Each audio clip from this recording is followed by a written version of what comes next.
So Nicole, Alex brought up, or he brought up phishing.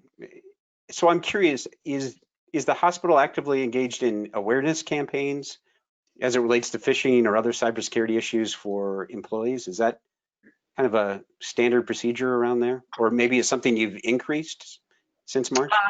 Yeah, so we definitely do phishing campaigns a few times a year, and we've been considering, well, we will be increasing those in the not so distant future, but also we do quarterly cybersecurity training.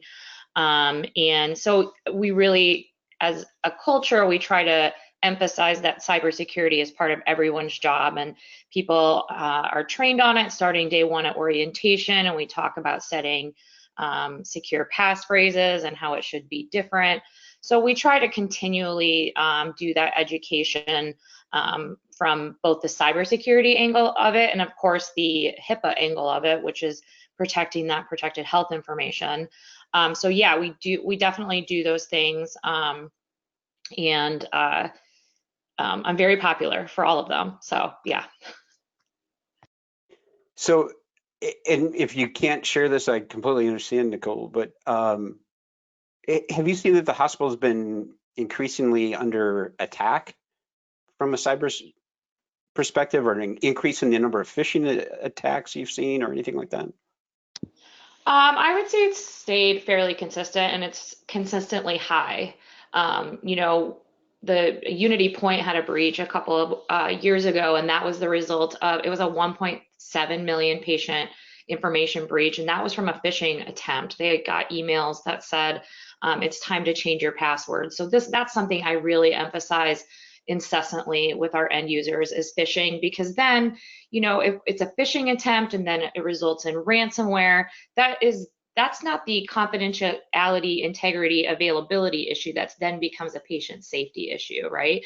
So if we can't have the systems available that they need to treat patients, then they might not have the information that they need to treat that patient appropriately. So if it's you know, time for a meal and you can't access to the system that tells you what your patient is allergic to, then just different things like that come into play.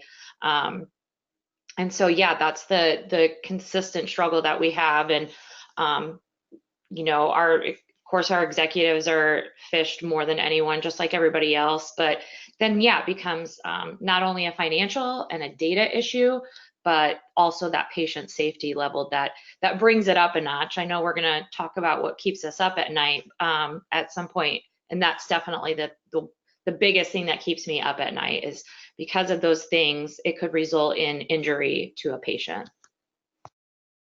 Well, let's stick to the phishing topic for a little while here, Jeremy. And this is a topic that came up with a survey we've got out in the field right now that I was prompted to dig into a bit. This is not only an adult issue now, there's the potential that children are now being phished. If they happen to have an email address associated with their school account, are children able to recognize the difference between an email from their actual teacher and somebody posing as being their teacher? I mean, I'm guessing, Jeremy, you have your share of people that reach out to you saying, I've got a virus, and it's easy enough to trace it back to them just simply clicking on something an email they shouldn't have clicked on. Is that fair to say? Yeah, I would agree with Nicole and Alex about the Fortress idea. So most of my clients, I put in some type of phishing filter before it actually gets to the mailbox, just so it doesn't get to them. And so I do that proactively as another line of defense. So almost like a firewall for your email. Probably 5 years ago, we were seeing a lot of attacks coming through email and people getting infected that way. And so I've moved most of my clients over to